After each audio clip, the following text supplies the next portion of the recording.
The rain fell in heavy sheets over a quiet cemetery in Ohio, blurring the marble headstones and soaking the black suit of a man who had everything except the one thing he would trade his fortune for. Jonathan Reed, a self-made millionaire known across the United States for his sharp mind and cold business decisions, dropped to his knees in the mud before a small white grave. His shoulders shook as years of regret poured out in silent sobs, his hands trembling as they pressed against the stone engraved with his daughter's name. He believed he was crying for a child he had buried 7 years ago, a little girl he thought he had failed and lost forever. What he did not know was that just a few rows away, hidden beneath a hood and holding her breath, his daughter was alive, grown, and watching every tear fall. If you believe in kindness, second chances, and the power of a changed heart, take a moment to like this video, share it with someone who needs hope, leave a comment, and subscribe to the channel so more stories like this can reach the world. Jonathan Reed had not always been this broken man in the rain. Years earlier, he was celebrated as a financial genius, rising from a modest background in Michigan to building a real estate empire that stretched from New York to California. His life was measured in profits, deadlines, and deals, and everything else came second. His wife, Margaret, had passed away early, leaving him to raise their daughter, Abigail. At first he tried, but grief hardened him, and work became his escape. Nannies came and went, birthdays were missed, and promises were postponed. Abigail grew up in a mansion filled with silence, learning early that her father's love came in the form of expensive gifts instead of time. When she fell ill at the age of 9, Jonathan was overseas closing a deal. By the time he returned, the doctors had already given up, and within days a small coffin was lowered into the ground. At least that was what Jonathan believed. He mourned briefly, then buried his pain under more work, telling himself that success was the only thing he was good at. Years passed and Jonathan's wealth multiplied, but his heart emptied. Every night the image of that grave haunted him. His health declined, his temper sharpened, and his loneliness deepened. What he never knew was that the hospital he trusted had made a quiet arrangement. Abigail's illness had been misdiagnosed, and during a chaotic night, a fire forced an evacuation.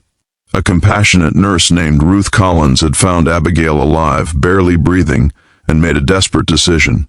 Knowing Jonathan's influence and emotional distance, and fearing the child would be lost in his world of neglect, she took Abigail away, reporting her as deceased in the confusion.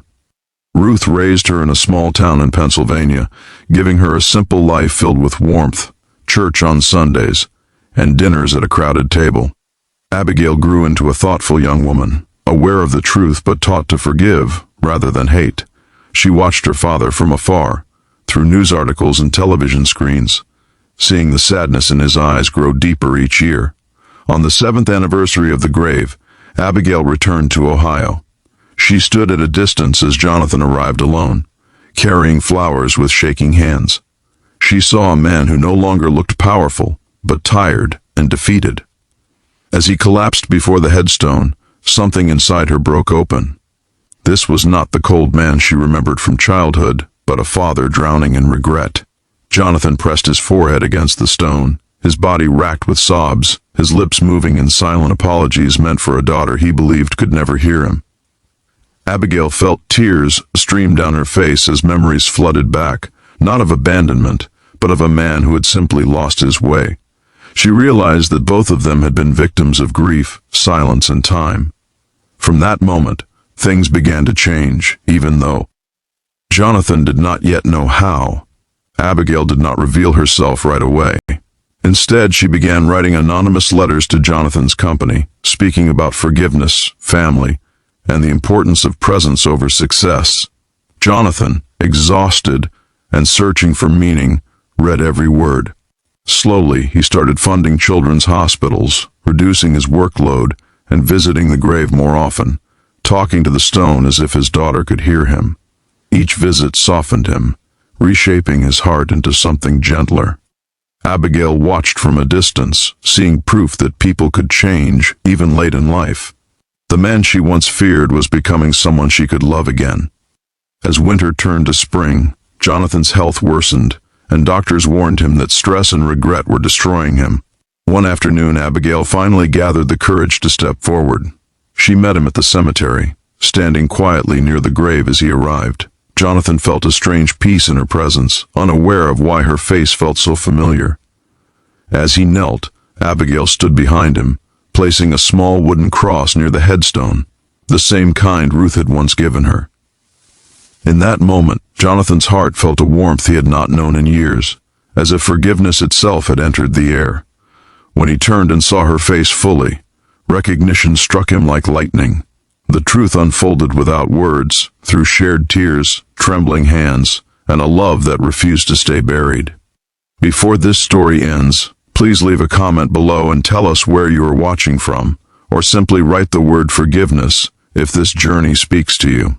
Jonathan learned that day that wealth could never replace time, but love could redeem even the deepest loss. Abigail learned that forgiveness could resurrect what was thought dead.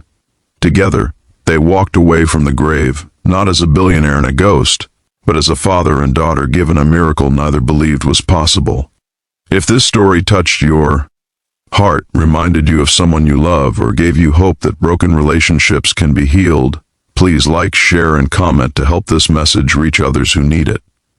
Some graves are not the end, and some tears water the ground where second chances grow.